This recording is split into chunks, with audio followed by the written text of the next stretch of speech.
Essential oils is an important part of the understanding of how supplementation and things in the world of natural health can transform your life. I never realized how much deep science there was there to move on to give me some understanding of what would be serving my interests in my health goals. So next up we have an interview with Dr. Eric Zielinski and his wife Sabrina. They talk about essential oils, how they use essential oils not only for themselves but for their entire family, and what a big impact it can have on your life. Here's an area where I think you're going to learn something new that can make a big difference for you.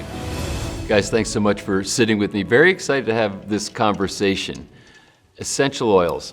Now, this is emerging as something that's having very powerful effect on people's health. And I got to tell you, not long ago, I think most people, when they thought about essential oils, thought that it was kind of like airy-fairy stuff that is pleasant smelling but doesn't have a health impact. Now people are literally supplementing with them and utilizing them in their lives on a consistent basis, and I'm seeing that field emerge and grow quite a bit. So first, let's start with ladies first. What got you interested in essential oils? Well, my mom's best friend was an Ojibwa Indian, and she taught me medicine from a young age. And she started me out with 3 essential oils, and I watched how they helped not just transform my skin. I had literally burned off with chemicals. Products, just over-the-counter products, reacted and ate skin off of my face. Ooh. And I watched how we made some homemade remedies using essential oils, and it actually healed my skin and all the scars that I got because of that. And so just seeing that in my life, I knew that this was going to be something I wanted to use again. And now, fast forward so many years, really this is what we have in our medicine cabinets. Yeah.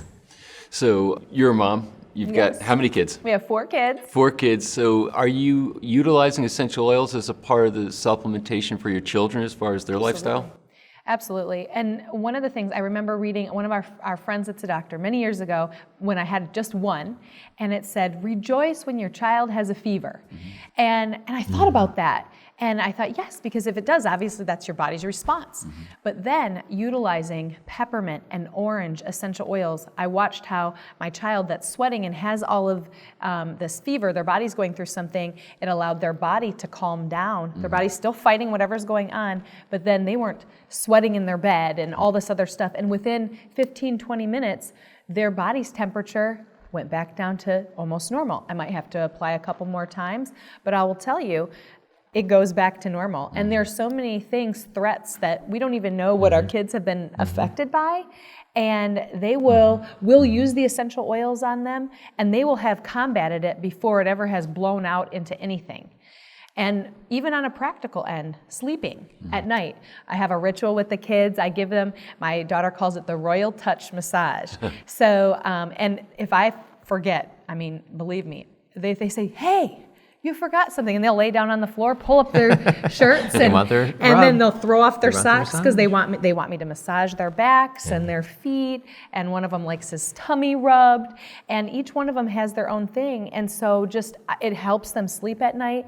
It helps them calm down. If it's been a night that we've had run club and we're out doing exercise, I'm going to add a little bit more menthol or peppermint with some lavender so that it will open their airwaves up and knock them out.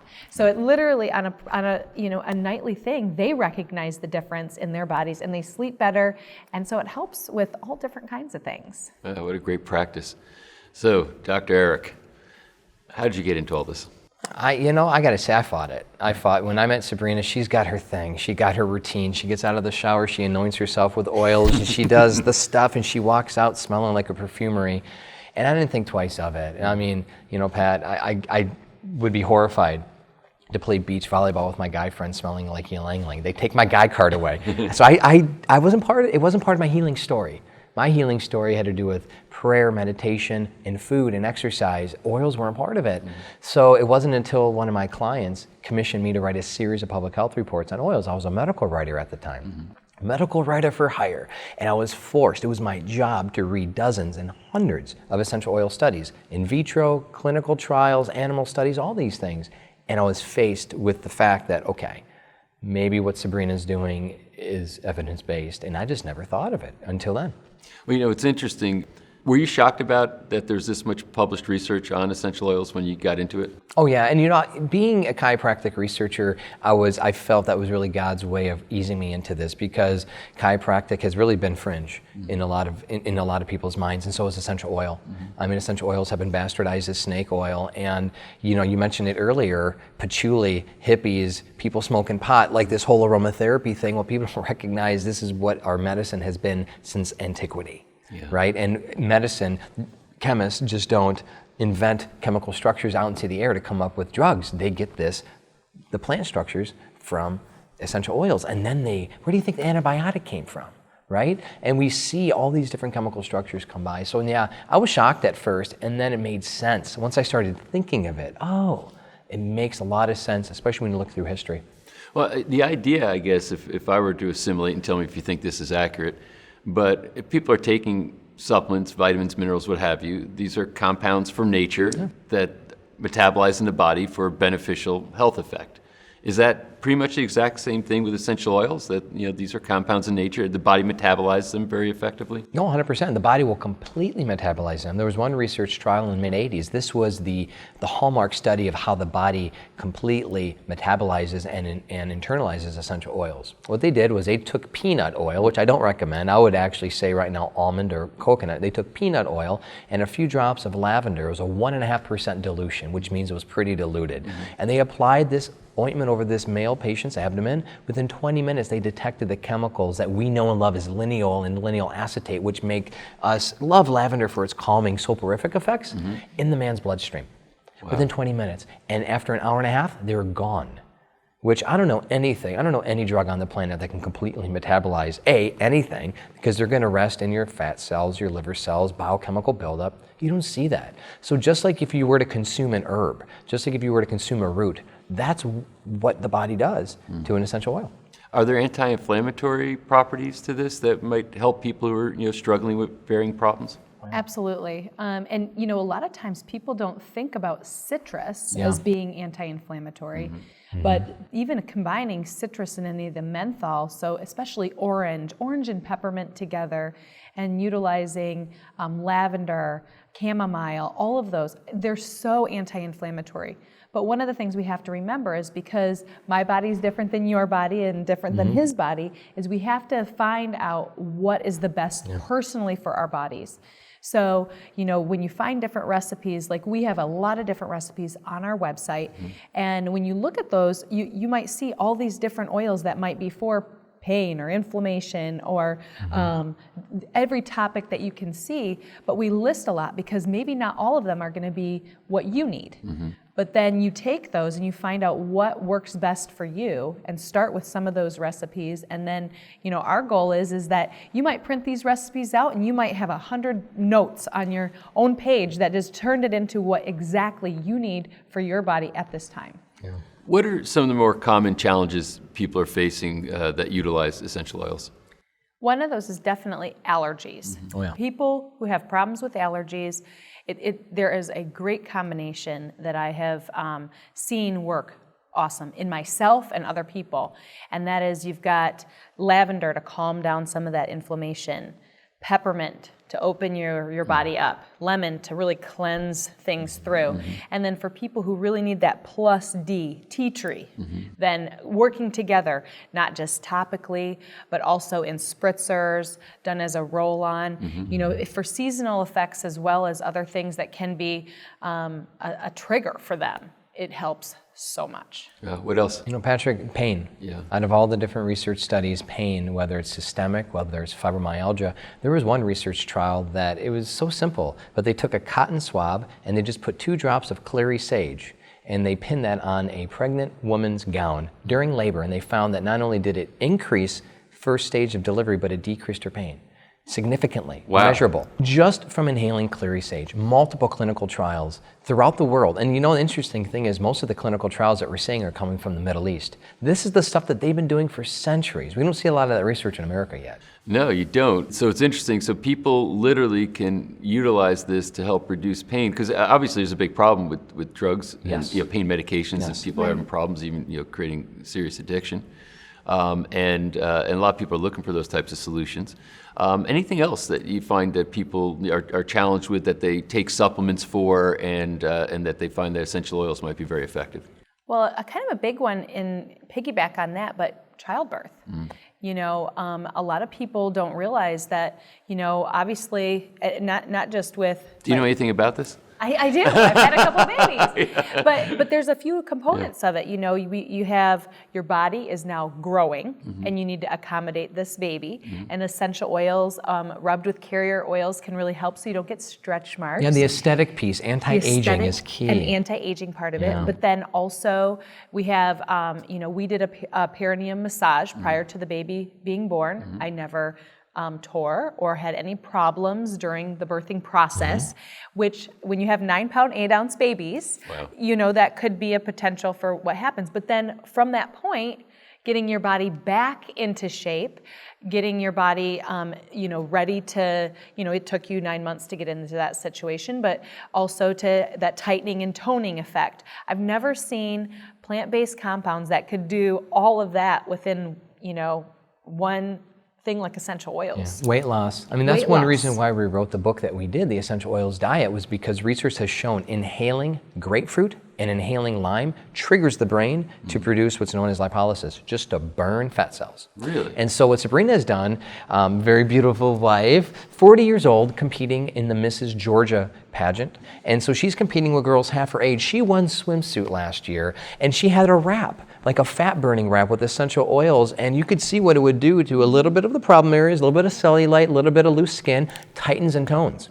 So when it comes to anti-aging, throw away the Botox. Like, let's get out the essential oils. And there's so many other things, Patrick. We can talk about cancer, and we can talk about so many conditions. And the one thing, though, that really touches my heart, because I used to battle with it, was significant depression and anxiety.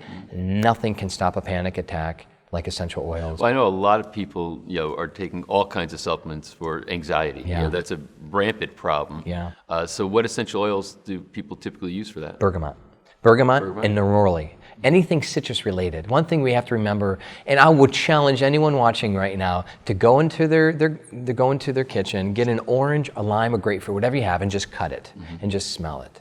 That's the healing power of essential oils. I mean, how can you not smile, right? I'm thinking of being a kid at my lemonade stand with lemons around me. But when you tap into that, especially bergamot and especially neroli, research has shown, I'm not kidding, will stop that panic attack in its tracks and give people their life back. There's so many ways you can ingest it, you can inhale it, applying it over your chest, the back of your neck, so you're a walking diffuser. Because my heart really goes out to people that struggle with those conditions, because I'm a survivor of that. Well, that was actually my next question. So you just started to describe some of the ways. I mean, I know you could take them in capsules or in other diffusers. So is there preferred ways, or they all work? You just figure out which one works best for you? How does that go? I think it's really important to figure out what works best for you. And, you know, one of the things that I realized was, you know, my mom had suffered from postpartum depression. So we did the research prior to the first baby, and we prayed about not having that. But using orange and vanilla together, topically on the baby, just from the time she was little, you know. But what I realized was when I'm using it topically, I'm also having the inhalation effects of it. And so I'm like, I'm getting a 2-for-1 deal here. So I think that that's probably some of the easiest, most practical ways to do it, because you can take them internally. But when you're doing that, you're getting 2-for-1. Yeah. Immune response, does it help boost immune function? Okay, so here's the thing. Yeah, we have a story for this. I suffered through a season where I was just working around the clock. Fresh student out of chiropractic college, broke with a capital B. 3 maxed out credit cards, I'll never forget it, could barely pay rent 1 month. I had to borrow $2,000 from our landlord, and we were just really going through a tough spot. Great landlord. Thankfully, right? I was working around the clock, and I developed pneumonia. And I gotta say, before that time, it was nearly a decade before I had an antibiotic, and I was desperate. Because I was in your situation, I was interviewing people for a telesummit. You can't be hacking away and interviewing someone when you're trying to talk to them, right? So I just, nothing worked. I didn't know what else to do, so I got the antibiotic, and it got me through 2 weeks of feeling like junk, and then it came back worse. And I'm like, okay, I got through my interview stage, I'm not doing this again. And we both had it. And we both, because we had toxic mold, I should have said this. We had toxic mold in the home, we ended up moving. So mold compounded by working on the clock, not taking care of myself, and we developed what I call my Dr. Z's flu shot, which is a combination of our immune boosting oils with lipospheric vitamin C, which I love that supplement. So I took some lipospheric vitamin C, some coconut oil, a little bit of Himalayan salt, and our immune boosting shot. And this is what it is. It's 1 drop of clove, 1 drop of cinnamon, 1 drop of eucalyptus, lemon, orange, and rosemary. And so whatever your favorite brand is, they all have their version of that, but they work synergistically. And it is an extreme immune boosting, just inflammation reducing power pack that it saved me from pneumonia. Because I would have 3 or 4 doses a day for 2 weeks. So what is steam distillation? You know, Patrick, there are a number of ways where you can inhale essential oils, and one of the most popular is through an ultrasonic diffuser, which is essentially, it's a water container with a vibrating disc at the bottom that vibrates at such a high speed it emits microscopic water particles and microscopic essential oils. And so you have a choice. You could get, like when I was a kid, I used to get a big hot bowl. My mom used to put boiling hot water with a couple teaspoons of Vicks Vapor Rub, and I would just steam it with a tent over my head with a towel, or in the modern day version is you get this ultrasonic diffuser. So it's a steam diffuser that just emits the microparticles in the air. It's a great, safe way. You don't have to worry about having children or pets around because it's extremely dispersed, and it's a great way of getting the oils in your body. Well, I'd say your enthusiasm for the subject is contagious, and I believe every word you're saying because you just have that much enthusiasm and clarity around it. So I certainly appreciate you sharing this. Not a lot of people still are talking about this when we're exploring the subject of supplements, but I have to say that this is something that I think most people should explore based on what you're telling me. So thanks very much for showing up and sharing this. Thanks for having us. Yes. Creating healthy families is a big deal. It's something that matters a lot. When people and families are sick and suffering or taking too many medications, it becomes a drag on everybody. So I really like the message that Dr. Eric Zielinski and his wife, Sabrina, brought to the Supplements Revealed audience. Thanks for tuning in.